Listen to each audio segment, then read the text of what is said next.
अस्सलामुअलैकुम व्यूवर्स। आज इंडिया ने अपनी एशिया कप कैंपेन का आगाज़ किया और मैं समझता हूं कि बड़ी crystal and clear statement India ने आज दे दी कि there is a big difference between India and the rest of the teams that are playing in Asia Cup. क्योंकि जिस क्लास की परफॉर्मेंस थी, आप देखें बैट और बॉल दोनों से, नो डाउट यूएई एक छोटी टीम है, लेकिन आपको पता है यही यूएई के अगेंस्ट पाकिस्तान भी खेला, अफगानिस्तान भी खेला अभी एक हफ्ता पहले।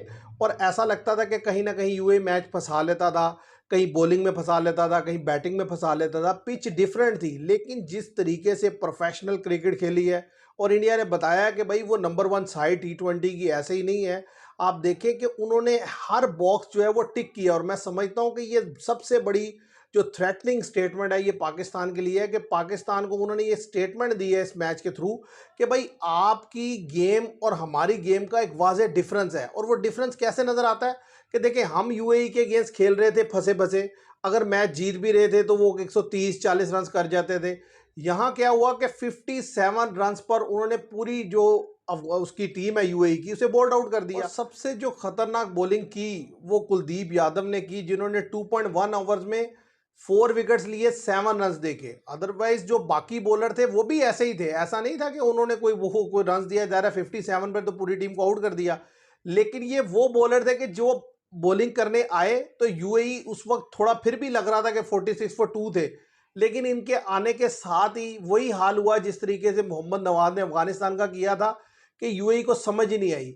चले 57 पर ऑल आउट हो गए, लेकिन फिर आकर जो बैटिंग से स्टेटमेंट दी उन्होंने, 4 ओवर में 60 कर दिया, 19 बॉल्स पर 30 जो है अभिषेक शर्मा कर गए और इसी तरह 10 बॉलों पे जो है वो 22 रन जो है शुभमान गिल ने कर दिया। और सबसे बड़ी बात जो इसमें सामने आई कि भाई जो टीम की जो प्लेइंग 11 है इंडिया की, इंडिया ने वो वाजे कर दी है कि यही प्लेइंग 11, मैं समझता हूँ 99% चांस है कि यही प्लेइंग 11 पाकिस्तान के खिलाफ खेलने वाली है। इसमें किसी किस्म का रद्दोबदल मुझे होता हुआ दिखाई नहीं देता, क्योंकि इंडिया ने हर बॉक्स को टिक कर लिया है। आपके सामने मैं रख देता हूं कि देखें, स्पिन में इंडिया ने 3 स्पिनर खिलाए। वरुण चक्रवर्ती बेहतरीन बॉलिंग की, 2 ओवर में 4 रन दिए, 1 विकेट लिए।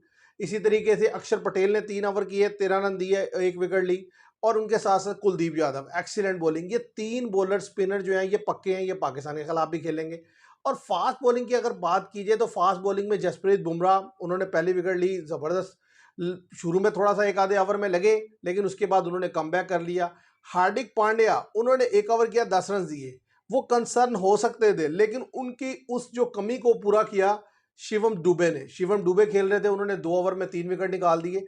तो ये जो प्लस पॉइंट इंडिया को मिला है कि शिवम दुबे ने बॉलिंग की और बॉलिंग करके भी 3 विकेट निकाल दिए, तो मैं ये समझता हूं कि उससे उनकी जो फास्ट बॉलिंग वाला ऑप्शन था ना वो भी टिक हो गया।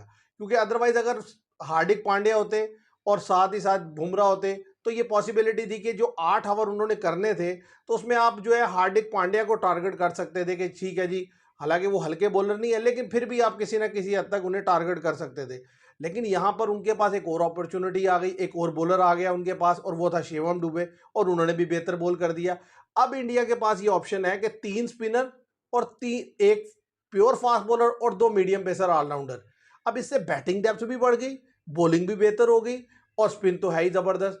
तो अब ऐसे में जो है आपको वीकनेस ढूंढते ढूंढते रह जाएंगे आपको, लेकिन वीकनेस नहीं मिलेगी। आप देखिए, बैटिंग में टॉप आउट द ऑर्डर उन्होंने सेट कर दिया कि शुभमान गिल जो है वो ओपनिंग करेंगे अभिषेक शर्मा के साथ।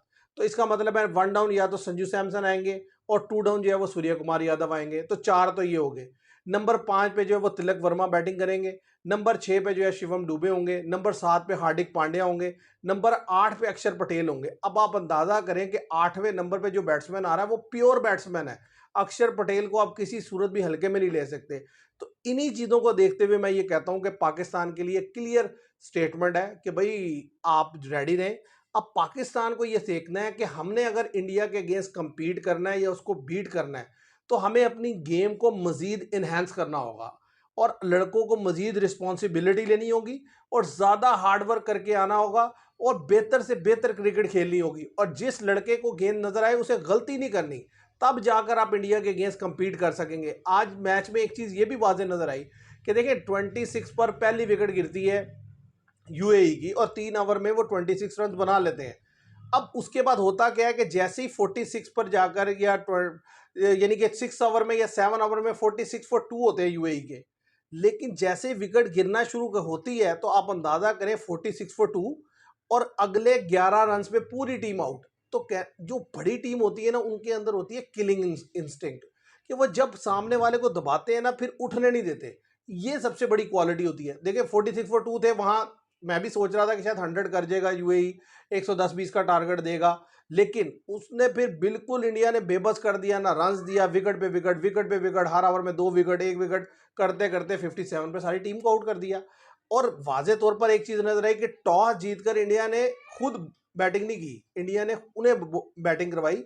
तो इंडिया इससे भी अवेयर है कि सेकंड टाइम बैटिंग करना आसान है। तो इससे भी पता चलता है कि जो टीम टॉस जीतेगी डेफिनेटली वो बॉल करना पसंद करेगी, क्योंकि सेकंड टाइम जो है वो चेस करना आसान रहेगा, ड्यू फैक्टर भी रहेगा। यहाँ तो मैच ही बिल्कुल वन साइडेड था। अगर ये थोड़ा रन्स कर भी लेते तो फिर भी बड़ा इजी जीतना था इंडिया ने, क्योंकि इंडिया और यूएई का कोई कंपैरिजन बनता नहीं। तो कहने की बात यह है कि पाकिस्तान को रेडी रहना होगा। सबसे पहले तो पाकिस्तान अपना ओपनिंग मैच खेलेगा, उस मैच में पाकिस्तान बेहतर परफॉर्म करे, इस तरीके की परफॉर्मेंस दे जिससे लगे कि बिग डिफरेंस है पाकिस्तान का भी हल्की टीम्स के मुकाबले में, और फिर पाकिस्तान जो है वो जाए इंडिया से खेलने के लिए कॉन्फिडेंटली। तो मैं समझता हूँ एक अच्छा मैच देखने को मिलेगा। तो देखते हैं क्या होता है। आज के लिए इतना ही। Thank you very much.